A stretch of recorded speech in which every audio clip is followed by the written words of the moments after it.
할렐루야. 어제 이어서 갑니다. 사도행전 21장 1절부터 6절의 말씀.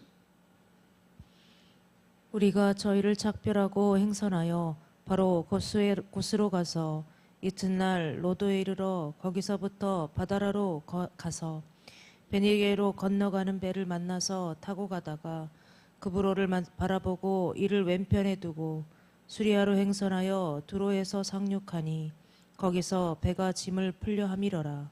제자들을 찾아 거기서 이레를 머물더니 그 제자들이 성령의 감동으로 바울더러 예루살렘에 들어가지 말라 하더라. 이 여러 날을 지난 후 우리가 떠나갈새 저희가 다 그 처자와 함께 성문 밖까지 전성하거늘 우리가 바닷가에서 무릎을 꿇어 기도하고 서로 작별한 후 우리는 배에 오르고 저희는 집으로 돌아가니라. 아멘.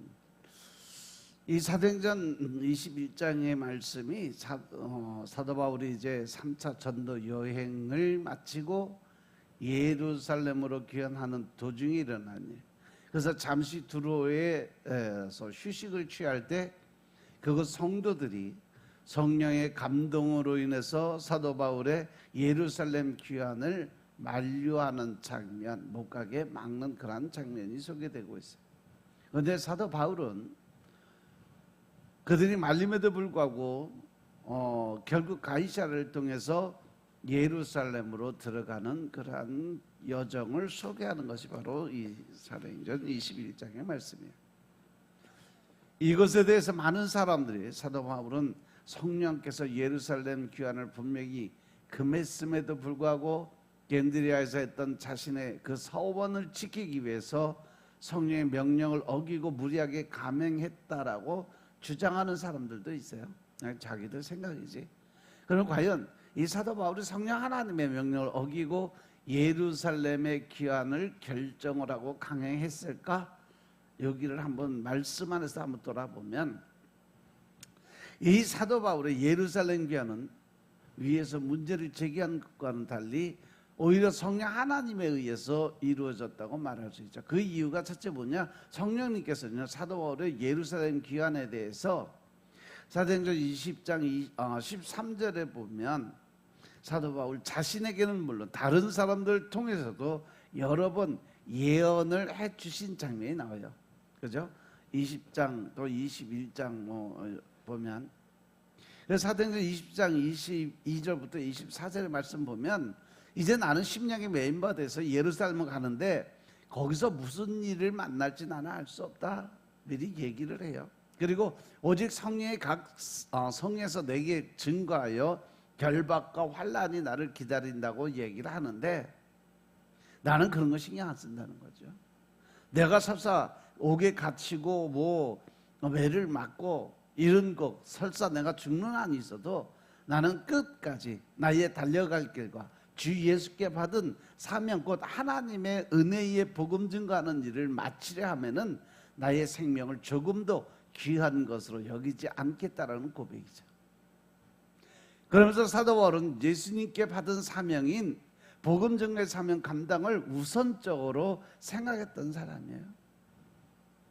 오직 하나님의 말씀을 의지해서 나갔던 사람이 어떻게 자기 자의적 그러한 생각 판단으로 일을 강행하겠냐는 거죠. 즉 성령의 인도하심을 받고 있었다는 증거죠.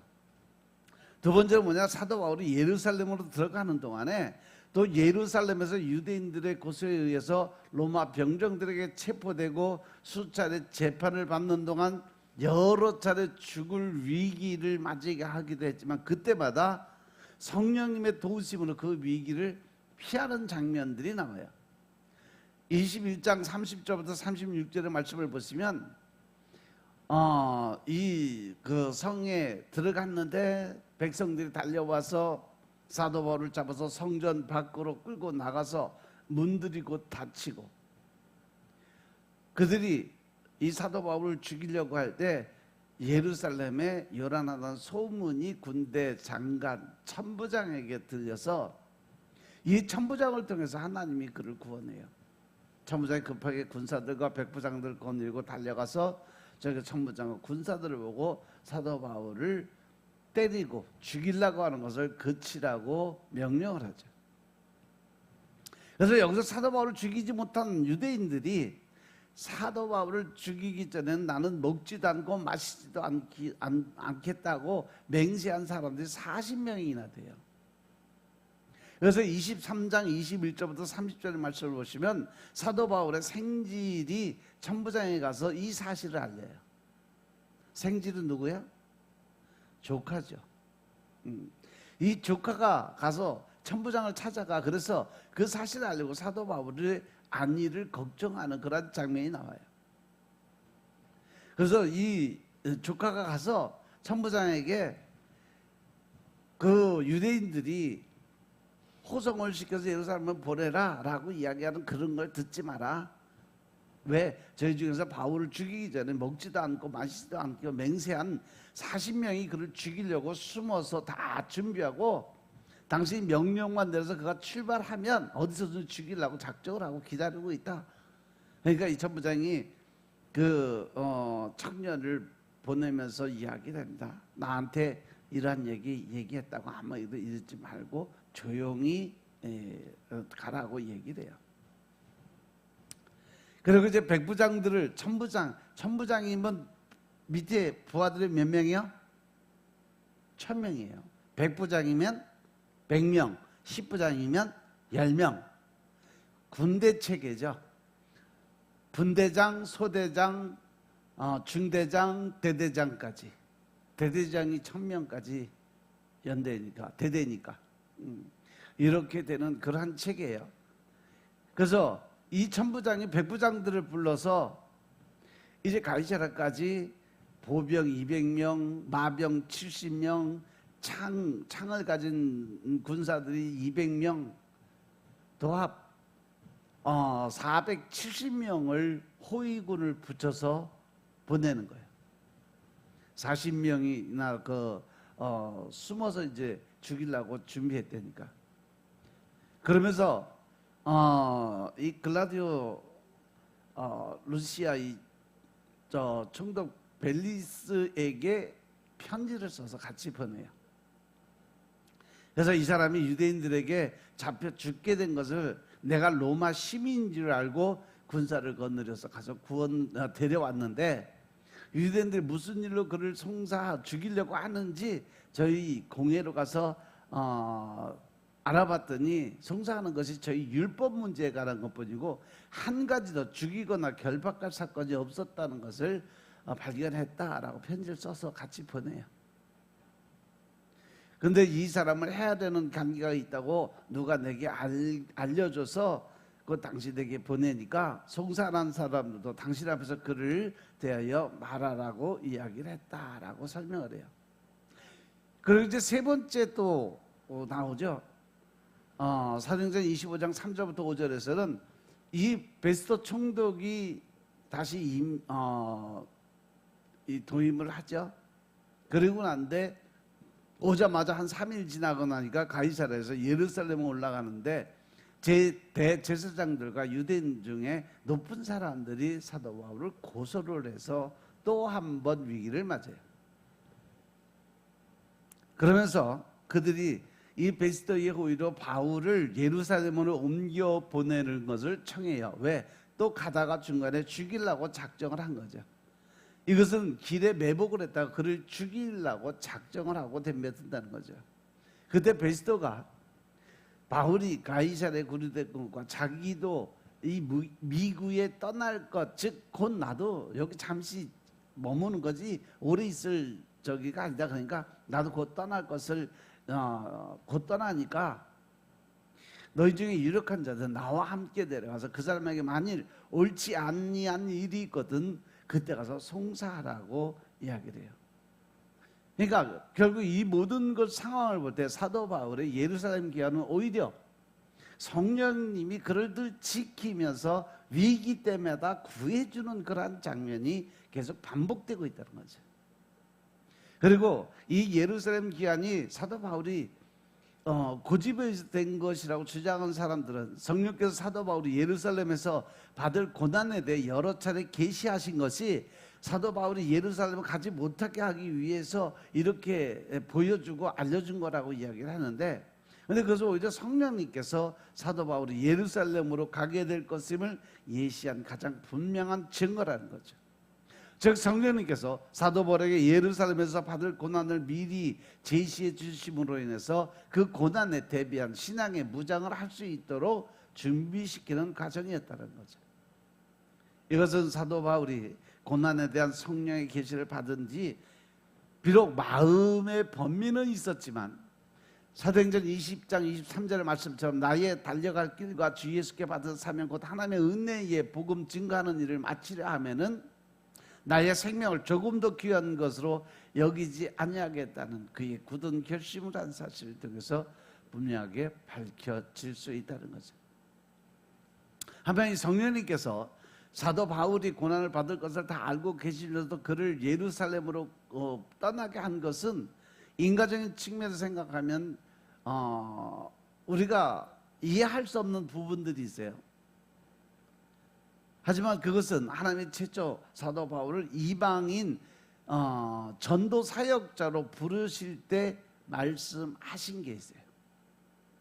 사도행전 9장 15절 16절 보면 이 사람은 내 이름을 이방인과 임금들과 이스라엘 자손들 앞에 전하게 하기 위해서 택한 나의 그릇이다. 그가 내 이름을 위해서 해를 받아야 할 것을 내가 그에게 보여주겠다. 그가 나중에 어떻게 될 것까지도 내가 그에게 보여주는데, 그때 상황이 바로 지금 이제 죽기 직전에 그 모습을 하나님께서 다 보여주고 알려주시는 거죠. 즉 하나님이 이 사도 바울을 통해서 유대 지역의 로마 총독뿐 아니라 로마 황제까지 복음을 전파하도록 하기 위해서 그렇게 하나님의 계획은 이루어지고 있었다라는 거죠. 그래서 이와 같은 성경 전후 문맥을 살펴볼 때 사도행전 21장의 말씀은 두로의 제자들의 성령을 통해서 받은 계시의 내용을 사도 바울의 예루살렘 귀환을 만류하라는 내용이 아니라 10절 11절에서 선지자 아가보가 예언한 내용과 유사하게 사도 바울이 예루살렘에서 받을 고난에 대한 그러한 것을 알려주고 영적인 즉 마음의 준비를 하고 갈 수 있도록 하나님이 배려한 것이다라는 것이죠. 따라서 그 제자들이 성령의 감동으로 사도 바울을 만류했다는 것은 바울의 고난에 관한 성령의 계시를 받고 인간적인 연민과 동정으로 만류했다는 의미이지, 성령 하나님으로부터 사도 바울의 예루살렘 귀환을 막으라는 지시를 받고 그렇게 했다는 의미가 아니라는 거죠. 따라서 사도 바울의 예루살렘 귀환은 성령님의 명령을 거스른 것이 아니라 성령 하나님의 인도하심과 보호하심 가운데 이루어진 거라고 볼 수 있다는 거예요. 또한 자신의 고난 받을 것에 대해서 미리 알고 있으면서도 또 심지어 인간적인 번민과 심적인 고통을 느끼면서도 오직 하나님의 뜻에 순종하기 위해서 고난의 자리에 기꺼이 스스로 나아가는 그러한 사도 바울의 모습을 볼 때 우리도 신앙생활이 어떤 것이고 또 마지막 때에 우리가 준비해야 될 그러한 부분들, 하나님은요 우리가 마지막 때에 어떤 고난과 역경 속에 빠질 것이고 또 우리가 어떤 환난과 연단을 받을 것이고 이 모든 것을 미리 다 알려주셨어요. 사도 바울이 예루살렘에서 어떻게 잡혀서 어떻게 죽을 것까지도 말씀하신 것처럼 지금 이 시대 마지막 때에 예수님의 재림의 때 우리는 어떠한 신앙을 가지고 있어야 되고 그것을 지키기 위해서 어떠한 노력을 해야 되는가를 분명히 말씀을 주셨어요. 그러니까 이러한 면으로 봐서 우리가 사도 바울의 신앙을 바라보면서 또한 나의 신앙을 어떻게 지켜야 될 것인가를 분명히 결정을 하고 작정을 하고 준비된 여러분들의 삶이 되시길 주님으로 축원합니다. 하나님의 나라와 그의 의를 위해서 기꺼이 고난을 받겠다는 마음 자세를 갖는 것 자체도 어렵지만 세상 평소에 그런 자세가 되어 있다 할지라도 막상 그 어렵고 힘든 내가 결단을 해야 되는 그 자리에 딱 서게 되면 쉽게 좌절하고 무너지는 그러한 모습을 우리가 쉽게 볼 수 있어요. 이러한 우리들의 모습을 돌이켜볼 때 사도 바울의 이러한 모습은 참 위대한 사역자였다라는 걸 우리가 볼 수가 있죠. 이처럼 우리 자신도 하나님이 기뻐하시고 온전한 뜻이라면 자기 생명까지 다 아끼지 아니하고 순종하는 삶을 배워가기 위해서 더욱 경건의 훈련이 필요하다라고 생각을 합니다. 따라서 이 밀레도에서 예루살렘에 이르기까지 여정은 20장 마지막 단락 20장 17절부터 38절에서 사도 바울이 오순절까지 예루살렘에 당도하고자 해서 에베소 교회 방문하는 대신 밀레도에서 에베소 교회 장로들을 초청해서 고별 선교를 하는 장면, 이어서 여기서는요 밀레도에서부터 예루살렘까지 가는 것을 소개를 하는 장면이에요. 이러한 부분의 그 중심 내용을 살펴보면 첫째, 사도 바울이 예루살렘으로 향해 가는 여행의 그 과정이죠. 사도 바울은 밀레도에서 에베소 교회 장로들의 고별 선교를 마친 후에 그것으로도 바다라를 거쳐서 베니게의 두로에 도착했고, 여기서 배에 실은 짐을 내리는 동안 그 자리에 머문 것이 약 일주일간이에요. 그 일주일 기간 사도 바울은 이 기간을 이용해서 제자들을 찾아서 교제를 나누는 그러한 시간을 가져요. 그리고 사도 바울은 두로를 떠나서 돌레마이에서 하루 동안 휴식을 취한 뒤에 이튿날 돌레마이를 떠나 가이사랴에 도착했고, 7 집사 중에 하나인 빌립 집사 집에서 한 보름간 머물다가 예루살렘으로 이제 떠나는 장면이 나와요. 그래서 보통 7절, 8절, 15절, 16절 이렇게 쭉 연결되어 있는데, 이곳에서 사도 바울은 시간적 여유를 두고 심신의 휴식을 취하고 예루살렘에서 그 받은 사명에 대해서 다시 마음을 가다듬고 영적인 준비, 담대함을 얻기 위해서 하나님과 교제를 많이 이루지 않았을까? 또한 이 누가는요, 이 여행의 과정을 누가복음에 기록한 예수님의 예루살렘 여행 과정과 아주 비슷한 모습으로 기록을 해놨어요.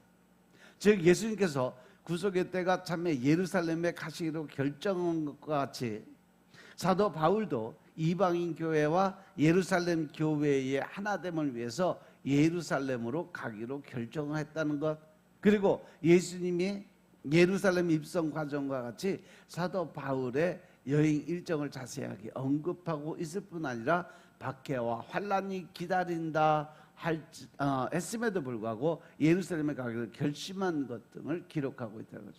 즉 예수님께서 최후의 만찬을 하시고 예루살렘 성에 들어가서 일주일 후에 돌아가실 것을 거기까지도 아시면서도 거기에 들어가서 복음을 끝까지 전한 그 모습이 지금 사도 바울이 이 로마에 가서 죽을 줄을 알면서도 끝까지 복음 증거하기 위해서 갔던 모습과 거의 흡사하게 이렇게 기록을 해놨다는 거죠.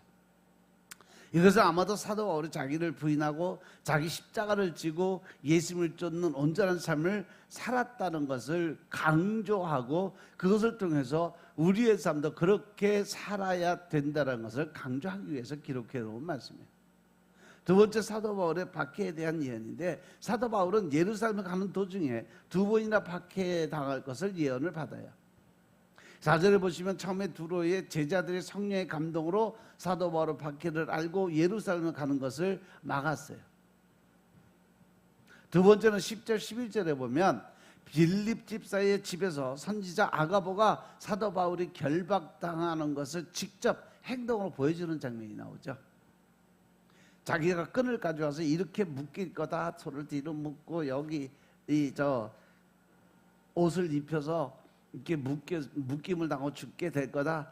이때 그곳에 있던 사람들뿐 아니라 사도 바울과 동행했던 동역자들까지도 모두 사도 바울의 예루살렘행을 만류하는 장면이 12절의 말씀이에요. 그런데 13절에 보시면 사도 바울은 죽음을 각오한 신앙인으로 오히려 만류하는 사람들을 위로하고 박해에 대한 걱정을 이겨내는 장면이 나오죠.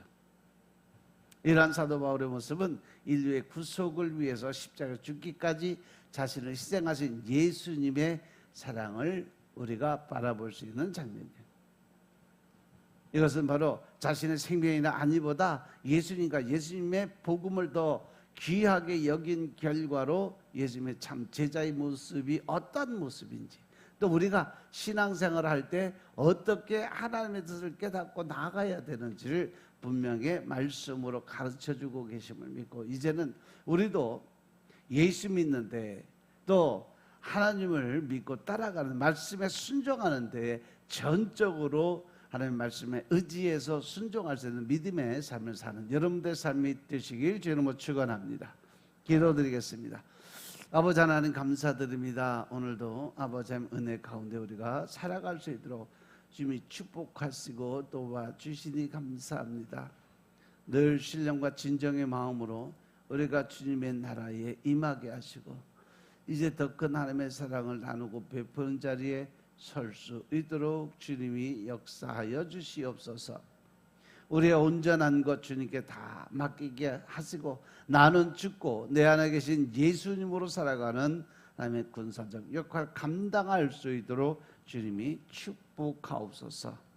오직 성령이 임할 때 우리가 하나님의 권세 능력을 받고 그 능력과 권세를 사용해서 복음전도 사명의 선두 주자가 될 수 있도록 축복하시고 오늘 하루도 하나님을 기쁘게 하고 하나님을 웃게 만들 수 있는 하루의 삶이 되게 축복하옵소서. 모든 말씀 우리 주 예수 그리스도의 이름으로 감사드리며 기도드려 싸움나이다. 아멘.